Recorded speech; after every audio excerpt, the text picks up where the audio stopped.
चुनावी सच ये भी है कि भाजपा की चुनावी घपलेबाजी अब पूरी तरह से भंडाफोड़ हो गई। अब भारतीय जनता पार्टी नारी को नारा बनाने की कोशिश कर रही है। जिन्होंने नारी को अपने संगठन में नहीं रखा, उनके मान सम्मान के लिए कैसे रखेंगे? यदि महिला जागृत है तो पूरा समाज जागृत हो जाता है। अखिलेश यादव जी, अध्यक्ष महोदय, अध्यक्ष महोदय, मैं आपका धन्यवाद देना चाहता हूं। प्लीज, अध्यक्ष महोदय, अध्यक्ष महोदय, अध्यक्ष महोदय, अध्यक्ष महोदय, मैं आपका धन्यवाद देना चाहता हूं। आज मुझे एक बहुत महत्वपूर्ण समय पे मुझे बोलने का मौका मिल रहा है। अध्यक्ष महोदय, मैं अभी भारतीय जनता पार्टी के माननीय सदस्य को भी सुन रहा था, उनके वरिष्ठ सदस्यों को भी और माननीय मंत्री जी को मैंने सुना है, और इस महत्वपूर्ण विषय पर उन्होंने अपनी बात रखी है। समाजवादी पार्टी महिला आरक्षण के पक्ष में है और समाजवादी पार्टी का इतिहास रहा है कि हम लोगों ने हमेशा महिलाओं को आगे बढ़ाने के लिए काम किया है। हमारे नेता जिनकी विचारधारा पे हम लोग आगे बढ़ रहे हैं, डॉक्टर राम मनोहर लोहिया, उन्होंने हमेशा जेंडर जस्टिस और सोशल जस्टिस की बात की है।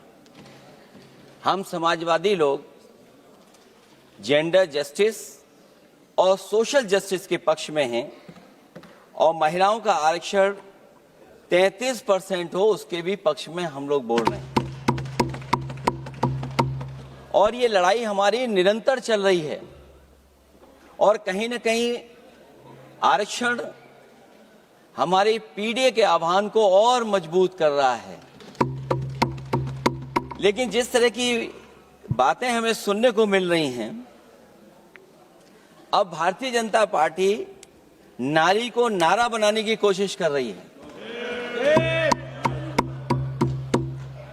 भारतीय जनता पार्टी इस आरक्षण को लेकर के भाजपा अपना नारी का नारा बनाना चाहती है और बदलने की कोशिश कर रही है। जिन्होंने नारी को अपने संगठन में नहीं रखा, उनके मान सम्मान के लिए कैसे रखेंगे? और अगर ये बात गलत है, अध्यक्ष महोदय, जिस पेरेंटल संगठन से आप निकले हैं, उसमें मान सम्मान के लिए संगठन में कितनी नारी हैं, ये बता दें आप। और इनका, क्योंकि पिछले कई वर्षों से अध्यक्ष जी ये सरकार में है और मैं सुन रहा था माननीय मंत्री जी को, मैं सुन रहा था, उन्होंने बहुत सारे योजनाएं, बहुत सारे कार्यक्रमों की जानकारी दी। लेकिन अगर हम दुनिया के आंकड़े देखें, जेंडर इक्वलिटी में हम कहां खड़े हैं? हम 146 में 127वीं जगह पर खड़े हैं। और अगर हम इनके खुद के सरकारों को देखें अगर, तो अध्यक्ष महोदय, इनके 21 जगह सरकारें हैं। 21 जगह यूनियन टेरिटरी और स्टेट मिलाकर के और सहयोगी दलों के साथ मिलकर के 21 सरकारें इनकी हैं। भारतीय जनता पार्टी ये बताए कि उनके 21 स्टेट में जहां सरकारें उनके सहयोगी साथियों के साथ चल रही हैं, कितने मुख्यमंत्री इनके बने हुए हैं? कितनी महिला मुख्यमंत्री बनी हुई इनकी? जीरो। और जो दिल्ली की बनी हुई हैं, हालांकि वो हाफ चीफ मिनिस्टर हैं और वो भी महिला होने के नाते केवल हाफ चीफ मिनिस्टर हैं। नहीं, अधिकार कहाँ है? एक चीफ मिनिस्टर के जो अधिकार होते हैं, एक स्टेट के जो अधिकार होते हैं, क्या आपके दिल्ली की मुख्यमंत्री के पास वो अधिकार है? और फिर जो अभी तक जो सबसे बड़ी पार्टी है, जो सबसे बड़ी पार्टी अपने आप को कहते हैं, पूरे देश में जितने भी इनके विधायक चुने गए हैं, आप बताओ आपकी संख्या क्या है? 10% से ऊपर नहीं जा पा रहे हैं आप? क्या 10% से ऊपर हैं आप? और फिर लोकसभा की गिनती में अगर हम देखें तो लोकसभा की गिनती में कितने संख्या में आप हैं? इसलिए अध्यक्ष महोदय, जहां हम ये कहते हैं कि हम महिला आरक्षण के पक्ष में हैं, वहीं कुछ सवाल हमारे भी आपके लिए हैं। मैं उससे पहले याद दिलाना चाहता हूं कि कई बार लोग ये कहते हैं कि समाजवादी पार्टी विरोध करती है। अगर हम अपनी बात कहना चाहें तो डॉक्टर राममनोहर लोहिया, जिनकी विचारधारा पर हमारी समाजवादी पार्टी का आधार है, उनके द्वारा हमेशा महिलाओं को पुरुषों के बराबर की हिस्सेदारी हर क्षेत्र में देने की बात कही गई। और मैं उनको कोट करना चाहता हूं कि संस्कार का आरंभ महिला से होता है। यदि महिला जागृत है तो पूरा समाज जागृत हो जाता है। ये लोहिया ने हमारे जिस विचारधारा पे हम लोग चल रहे हैं वो हम आपको बताना चाहते हैं। जब तक महिलाएं राजनीति में नहीं आएंगी, सामाजिक क्रांति अधूरी रहेगी। लोहिया जी ने निरंतर महिलाओं की राजनीति में महत्वपूर्ण भूमिका पर बल दिया है और समाज में वास्तविक परिवर्तन उनके योगदान से ही आ पाएगा। इसलिए मैं याद दिलाना चाहता हूं अध्यक्ष महोदय, उत्तर प्रदेश में पंचायत में सबसे पहले आरक्षण महिलाओं के लिए लागू करने का काम समाजवादी पार्टी ने किया। तो जहां महिलाओं के पक्ष में है उनके आरक्षण के, वहीं हमारा सवाल यह भी है कि जल्दीबाजी क्यों है? आखिरकार महिला आरक्षण के नाम पर जल्दीबाजी क्यों है भाजपा के अंदर? सच तो यह है कि भाजपा जनगणना को टालना चाहती है, और जनगणना को टालने का मतलब है कि जाति जनगणना को टालना चाहते हैं। और जाति जनगणना इसलिए टालना चाहते हैं क्योंकि वो आरक्षण का सवाल उठेगा। जो भाजपा, उनके संगी साथी कभी भी देना नहीं चाहते हैं आरक्षण। भाजपा को यह भी अच्छी तरह याद है कि पीडीए में ए का मतलब आधी आबादी है, मतलब महिलाएं भी पूरी की पूरी उसमें गिनती में आती। एक बड़ा चुनावी सच ये भी है कि भाजपा की चुनावी घपलेबाजी अब पूरी तरह से भंडाफोड़ हो गई है। जो एसआईआर आप लेकर के आए थे अध्यक्ष महोदय, उत्तर प्रदेश में हम लोगों ने बड़े करीब से देखा एसआईआर। वो कहने को तो एसआईआर था, लेकिन सच्चाई में वो एनआरसी का रूप था। और एसआईआर के मामले में जिस तरीके से वोट काटने का काम शुरू हुआ, मैं बधाई देना चाहता हूं अपने पीडीए प्रहारी और संगठन के लोगों को जिन्होंने वोट बचा लिया। जब पहली गिनती में हम लोग बचाने में कामयाब हो गए तो अध्यक्ष महोदय, भारतीय जनता पार्टी फॉर्म 7 को लेकर के आई और फॉर्म 7 उन्होंने ऐसे बांटना शुरू किया, उस घपले को भी हम लोगों ने पकड़ लिया। और जब उस घपले को पकड़ा तो पता लगा फॉर्म 7 बंद हो गया उत्तर प्रदेश में। फॉर्म 7 से कोई वोट काटा नहीं गया। अध्यक्ष महोदय, जो फॉर्म 7 काटने के लिए जिससे दस्तखत कराए थे भारतीय जनता पार्टी ने, उस व्यक्ति को दस्तखत करना भी नहीं आता है। अध्यक्ष महोदय, जो एसआईआर के बहाने फॉर्म 7 लेकर के आए थे, जो फॉर्म 7 दस्तखत करा करके वोट काटे जा रहे थे उत्तर प्रदेश में, जब पकड़ा गया, हम लोगों को जानकारी मिली, हम लोगों ने उसको प्रेस के सामने लेकर के आए और चुनाव आयोग को शिकायत की। फॉर्म 7 से वोट कटना रुक गया, लेकिन अभी भी उस पर कोई कार्रवाई नहीं की जिसने उसके नकली दस्तखत कराए थे अध्यक्ष महोदय। इससे तो लगता है कि पूरा का पूरी व्यवस्था जुड़ी हुई है भारतीय जनता पार्टी से।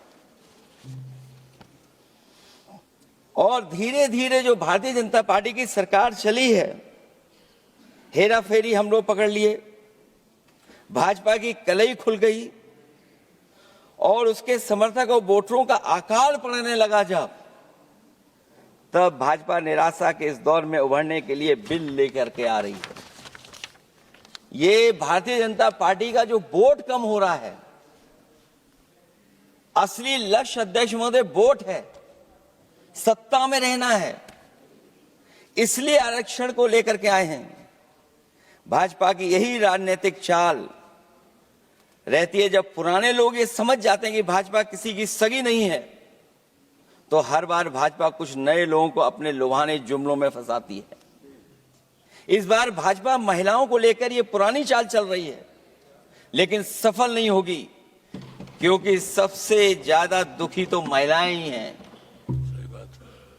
भाजपा की कमीशन खोरी और चंदा वसूली की वजह से जो महंगाई बढ़ी है, उससे उनकी रसोई सूनी हो गई है। रही सही कसर सिलेंडर की, बेतहाशा बढ़ती कीमतों ने पूरा कर दिया है। यह अध्यक्ष महोदय मैं इसलिए कह रहा था कि माननीय मंत्री सिलेंडर की याद दिला रहे थे। उन्होंने इज्जत घर को भी याद दिलाया, जिसको कभी प्रधानमंत्री जी ने कहा कि ये इज्जत घर होंगे। गांव गोद लिए गए, जाकर के सरकार देखे उन गांव को अनाथ अगर किसी ने छोड़ा है तो भारतीय जनता पार्टी ने छोड़ा है। हर महिला अपने बच्चों को पढ़ाना चाहती है, लेकिन भाजपा की शिक्षा विरोधी सोच तो सरकारी स्कूल तक बंद करवा दे रही है। महिलाओं का दर्द क्या होता है, ये मेरठ के दुकानदारों के परिवार की महिलाओं की आंखों में आए आंसू भी बयां कर रहे हैं, और नोएडा की मजदूर और मेड के गले बयान भी कर रहे हैं। क्योंकि जब हम बहस महिला आरक्षण पे कर रहे हैं, तो हमें याद रखना चाहिए कि हमारे बिल्कुल बगल में 40,000 से ज्यादा लोग सड़कों पे मजदूर, महिलाएं सड़कों पर हैं, जहां से प्रभु श्री राम जो कभी हम लोगों ने स्क्रीन पे देखा था, वो चुन करके आए थे। वहां पर महिलाएं धरने पर बैठी हैं, और अगर ये धरने पर इसलिए बैठी हैं क्योंकि उनको न्याय नहीं मिल रहा है, भारतीय जनता पार्टी की सरकार की वजह से उनके घर उजड़ रहे हैं, महिलाएं रो रो करके न्याय मांग रही हैं, तो मैं कहना चाहता हूं अध्यक्ष महोदय सरकार से कि अगर ये बिल इतना ही सही है तो इसे मेरठ नोएडा की पारिवारिक और कामगार महिलाओं के बीच बैठकर घोषित किया जाए कि उनके लिए इसमें क्या क्या होने जा रहा है। हम महिला आरक्षण के साथ हैं, पर उस भाजपाई चालबाजी के खिलाफ हैं जो एक साजिश के तहत की जा रही है। भाजपाई और उनके संगी साथी देश की सबसे बड़ी आबादी के वर्ग मतलब पिछड़े वर्ग की महिलाओं के बारे में चुप्पी साधे बैठे हैं।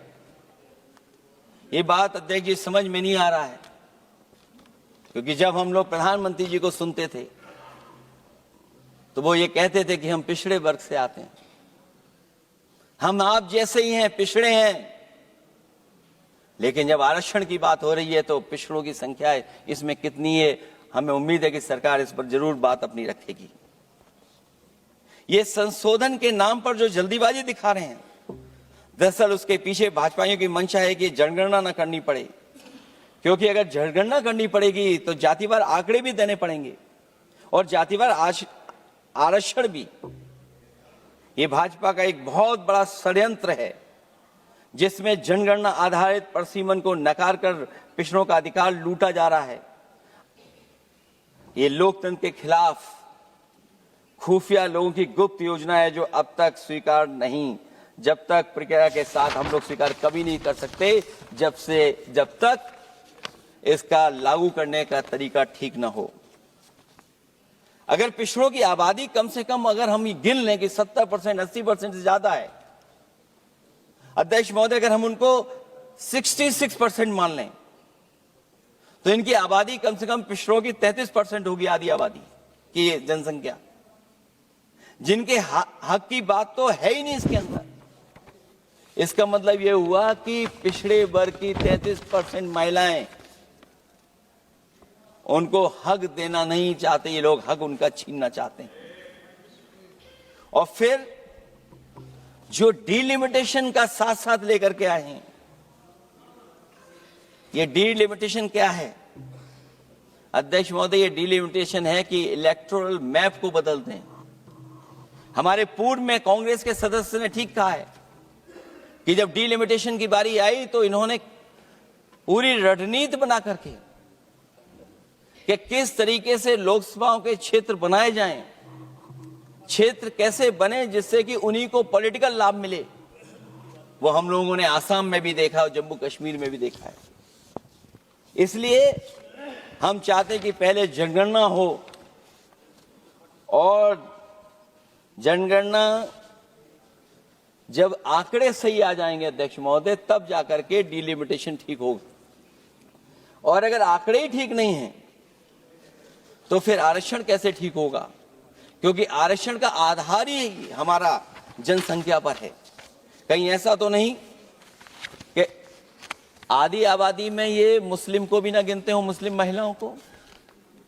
इसलिए हमारी मांग होगी कि आधी आबादी में पिछड़े और मुस्लिम महिलाओं को भी जोड़ करके इस आरक्षण को पूरा किया जाए। एक जो हमें आशंका है कि जब आरक्षण होगा और डिलिमिटेशन होगा और जब संख्या बढ़ेगी तो उत्तर प्रदेश की संख्या विधानसभा की 500 से ऊपर होने जा रही है। और अगर 500 से ज्यादा होने जा रही है तो उसमें सरकार क्या विचार कर रही है? कहीं कोई ऐसा षड्यंत्र तो नहीं है जो हम महिला आरक्षण के बहाने उस षड्यंत्र को छिपा करके आगे बढ़ रहे हों? क्योंकि उत्तर प्रदेश में 120 सीटें तो लोकसभा की होने जा रही हैं और विधानसभा की सीटें तो अगर 600 हो रही हैं, अगर 600 हो रही हैं तो कहीं ऐसा तो नहीं अध्यक्ष महोदय उसमें भी कोई साजिश षड्यंत्र हो? जो षड्यंत्र हम लोगों को समझ में नहीं आ रहा हो। और अगर षड्यंत्र रहेगा तो जैसे अयोध्या हारे आप, एक बार फिर उत्तर प्रदेश आप हार जाएंगे। और 33% सीटें कौन सी होंगी? आप अगर सीट रिजर्व कर देंगे, कॉन्स्टिट्यूंसी रिजर्व हो जाएगी, तो अध्यक्ष महोदय ये महिलाओं के बीच ही कंपटीशन करा देंगे। अगर कॉन्स्टिट्यूंसी रिजर्व होंगी तो अध्यक्ष महोदय महिलाओं के बीच ही कंपटीशन हो जाएगा। क्योंकि वो अध्यक्ष महोदय वो माननीय सदस्य कह रहे हैं कि वो तो होना चाहिए, वो सास बहू वाली तो हार गई हैं आपकी।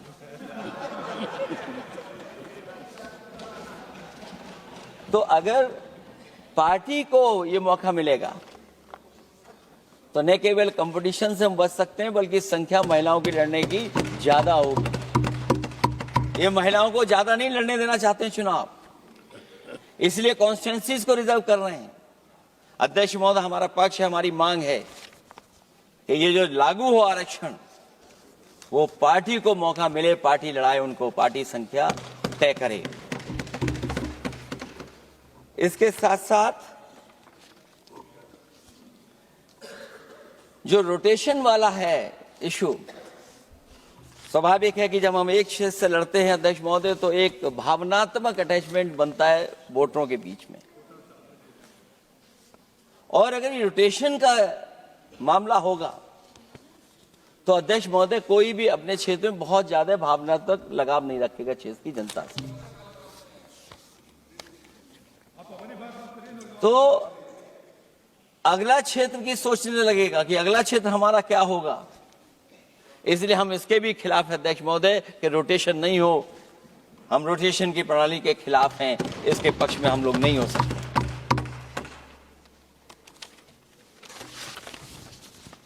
इसलिए अध्यक्ष महोदय, हमारी मांग होगी कि पहले सेंसस कराए, जनगणना कराई जाए, और अगर ये जनगणना नहीं कर रहे हैं तो इसका मतलब धोखा दे रहे हैं, क्योंकि पुराने बिल में जो हम लोगों ने बात देखी और रखी थी उस समय वो यही था कि जनगणना करा करके महिला आरक्षण बिल आएगा।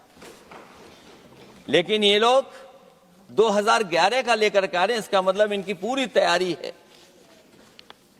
कि कौन सा लोकसभा क्षेत्र कैसा होगा। इनके गुप्त लोगों ने वो कहीं ना कहीं नक्शा बना करके रखा होगा, जिसको आरक्षण पास होते ही, बिल पास होते ही ये लागू करने की कोशिश करेंगे। और जो और सुधार होने चाहिए महिलाओं के,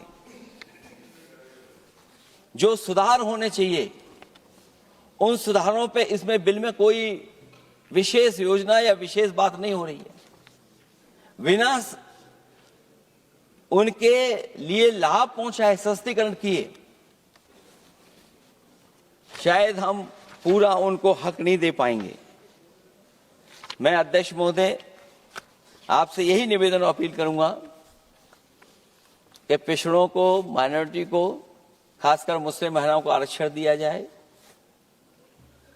जो सेंसस से ये दूर भाग रहे हैं वो इसीलिए भाग रहे हैं क्योंकि जाति जनगणना की मांग उठेगी, और अगर जाति जनगणना की बात उठेगी तो आरक्षण की बात और उठेगी।